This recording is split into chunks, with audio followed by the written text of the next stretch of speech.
안녕하세요. 오늘 제 유튜브 채널을 개설하고 첫 영상을 올리네요.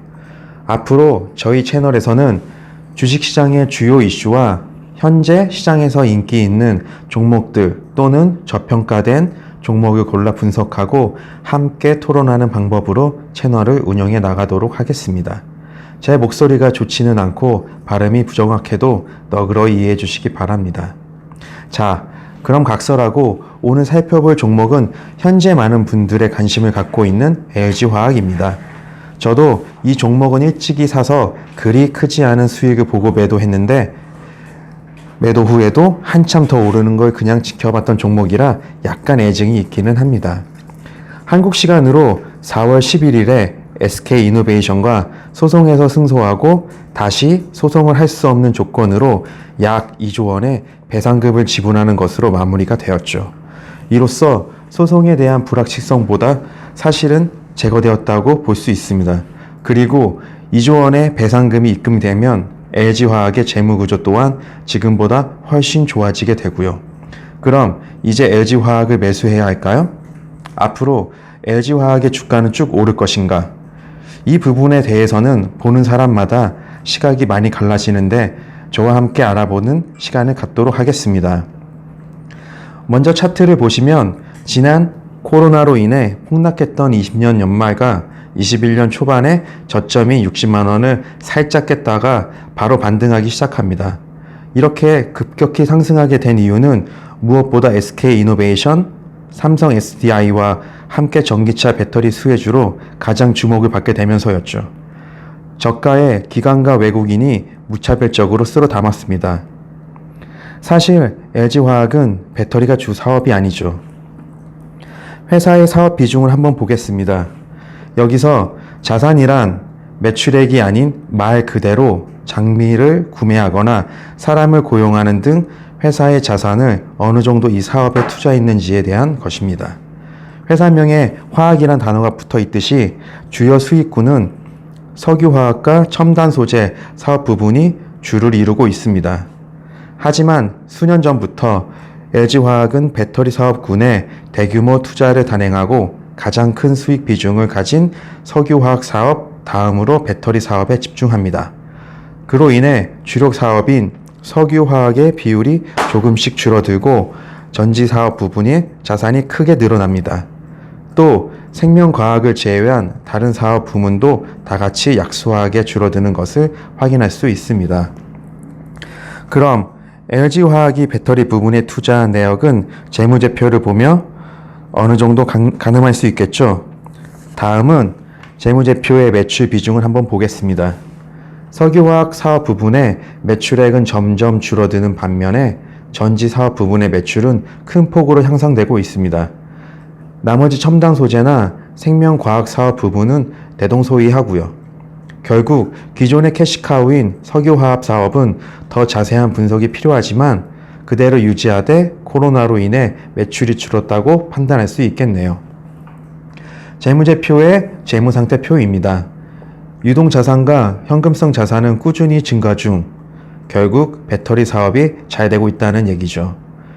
매출 채권도 급격히 늘어나는 것이 앞으로도 단기 순수익에 반영이 되면 영업이익이 크게 뛸 수 있다는 뜻이고요. 매출 채권이란 것은 물건을 납품하고 바로 현금으로 지급받는 것이 아니고 채권의 형태로 받음으로써 현금 지급을 나중에 받게 되는 것을 말합니다. 현금 흐름표도 한번 보실까요? 매출과 영업이익도 꾸준히 증가 중이고 판매비와 관리비도 계속 증가 중입니다. 말이 좀 어려운데 이것은 회사가 꾸준히 기술 개발에 투자도 하고 직원도 늘리면서 영업이익이 늘어나고 있는 좋은 모습입니다. 회사가 꾸준히 커간다는 말이죠. LG화학이야 워낙 우량하고 돈 잘 버는 회사니 재무제표 분석에 많은 시간을 할애할 필요는 없다고 보고요. 이 정도로 보고 넘어가겠습니다. 다시 차트로 돌아와서 LG화학이 작년부터 급격히 상승하기 시작해 금년 초에 105만 원의 최고가를 찍은 것은 앞으로 전기차의 수요가 급격하게 증가하면서 배터리의 수요가 폭증하게 될 것이라는 기대감 때문이라는 것은 누구나 알 수 있는 사실입니다. 사실 주력 사업인 석유화학 제품 사업만 본다면 지금보다는 주가가 한참 밑에 있어야 되는 게 맞겠죠. 결국 이렇게 급등할 수 있었던 요인은 배터리 사업에 대한 기대감 하나뿐이라고 봐도 과언은 아닙니다. 결국 지금의 LG화학은 배터리 사업 부분 하나만 보고 움직이고 있다는 말이 맞는 것이겠죠. 그런데 105만 원의 최고점을 찍은 후 돌연 악재 뉴스가 뜹니다. LG화학이 배터리 사업부를 LG 에너지 솔루션이라는 회사로 분사한다는 소식입니다. 이것은 많은 2차 전지 배터리의 유망함을 보고 투자하는 투자자에게 굳이 LG화학을 들고 있어야 하는 필요성이 없어진 것이나 마찬가지죠. 물론 LG 에너지 솔루션의 지분을 LG화학이 100% 갖고 있어서 연결 재무제표에 그대로 반영된다 할지언정 회사가 분사되면 자회사의 수익은 지주회사의 주가에 100% 반영이 안 됩니다. 상당 부분 빠져서 반영되죠. 다시 말하면 자회사가 아무리 돈을 잘 벌어도 지주회사의 주가에 모두 반영되지 못하는 것이 일반적인 주식시장의 현상입니다. 아까 말씀드린 것처럼 LG화학은 화학사업 부분보다는 배터리 부분에 공격적인 투자를 진행해 왔습니다. 매출 또한 배터리 사업부에서 급성장을 이루고 있습니다. 그런데 배터리 사업 부분을 분리하면 굳이 LG화학에 투자를 해야 할 필요성은 사라지고 차라리 기다렸다가 LG 에너지 솔루션의 주식을 사는 게 낫다라는 생각이 들게끔 하죠. 거기다가 또 하나 큰 악재로 작용한 것은 모두 다 아시는 것처럼 자동차 회사들이 배터리 내재화를 선언하고 있는 것입니다. 사실 전기차의 생산 단가에서 배터리가 상당히 큰 비중을 차지합니다. 제조 원가를 낮춰야 하는 완성차 업체로서는 배터리 단가 문제는 중요한 이슈일 수밖에 없습니다. 그래서 테슬라가 배터리 내재화, 다시 말해 배터리를 직접 만들겠다고 발표하고 다른 완성차 업체도 하나씩 배터리 내재화를 이야기하면서 LG화학의 주가는 출렁이기 시작합니다. 다시 말해 굳이 배터리 회사에 비싼 돈을 내고 배터리를 사다 쓰니 직접 만들어 쓰겠다는 말입니다. 이때까지만 해도 시장은 반신반의했죠. 배터리를 새로 개발하는 데 드는 비용과 시간이 어마어마한데 과연 배터리 제조의 후발주자로 나서서 제대로 개발을 할 수 있겠느냐. 현실성이 떨어진다는 의견이 힘을 얻습니다. 맞는 말입니다. LG화학이 지난 몇 년간 엄청난 돈을 쏟아부어서 배터리를 개발했는데 이제 배터리를 개발한다면 그 기술력을 바로 따라올리 만무하겠죠. 설령 개발을 한다 해도 LG화학은 놀고 있겠습니까? 다른 회사가 개발하는 동안 더 좋은 배터리를 계속 만들어내게 되지 않을까요? 일각에서는 배터리 좀 싸게 살려면 협박성 발표다라는 의견도 있고 배터리라는 게 생각보다 개발이 불가능할 정도로 엄청난 기술이 아니다라는 의견이 대립됩니다. 또 한편에서는 벤츠, BMW 등의 회사들이 배터리를 개발하지 않겠다라는 발표도 있었고요. 이것을 보고 사람들이 거봐라, 자동차 회사들은 배터리를 결국 못 만든다 라고 이야기합니다. 사실 이 말은 반은 맞고 반은 틀리죠. 벤츠나 BMW는 차 가격이 상당히 비싼 프리미엄 브랜드입니다.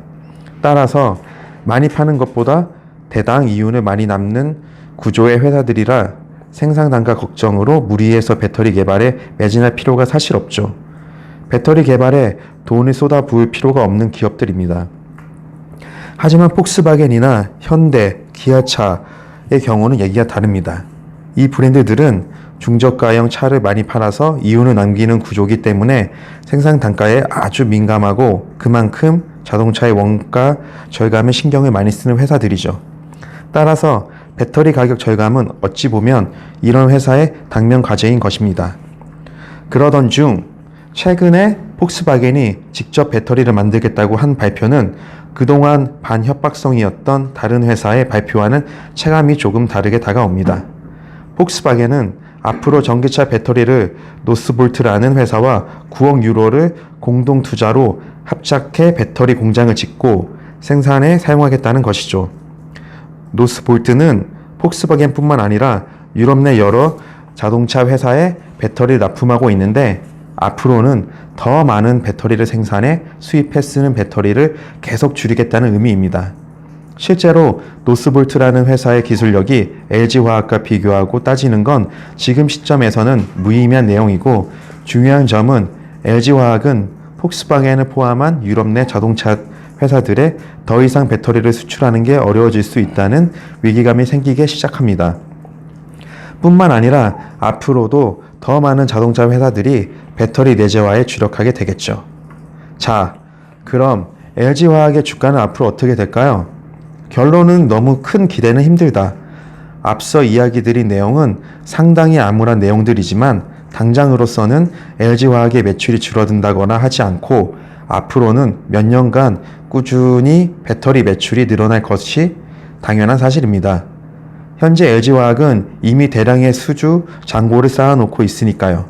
다만 이렇게 희망적인 미래가 이미 LG화학의 주가에는 충분히 반영되었다는 것과 LG에너지솔루션의 분사와 자동차 회사들의 배터리 내재화의 약재는 여전히 진행 중이라는 것이 앞으로 단기간 주가 상승은 기대할 수 있겠지만 장기적인 주가 상승은 제한적이라는 것이 제 의견입니다. 전고점인 105만 원에 탈환의 가능성이 없는 것은 아닙니다. LG화학의 영업이익은 앞으로 더 크게 늘어날 것이며 SK이노베이션의 배상금 재무제표에 반영되면 그 이상도 바라볼 수는 있겠습니다. 다만 확실한 것은 그 이상 더 주가가 올라갈 만한 호재가 아직은 보이지 않는다는 것이죠. LG에너지솔루션이 올해 하반기에 상장 예정인데 상장된 이후에 LG화학의 주가를 면밀히 살펴볼 필요가 있겠네요. 배터리 사업 부분 외 사업 중에는 지금은 모두가 관심이 없지만 LG생명과학이 이전과 다르게 공격적인 투자를 하면서 영업이익이 늘어나고 있습니다. LG에너지솔루션이 분사된 이후에는 생명과학이 주목받으면서 주가를 어느 정도 견인할 가능성도 있겠습니다. 이상으로 마치겠습니다. 감사합니다.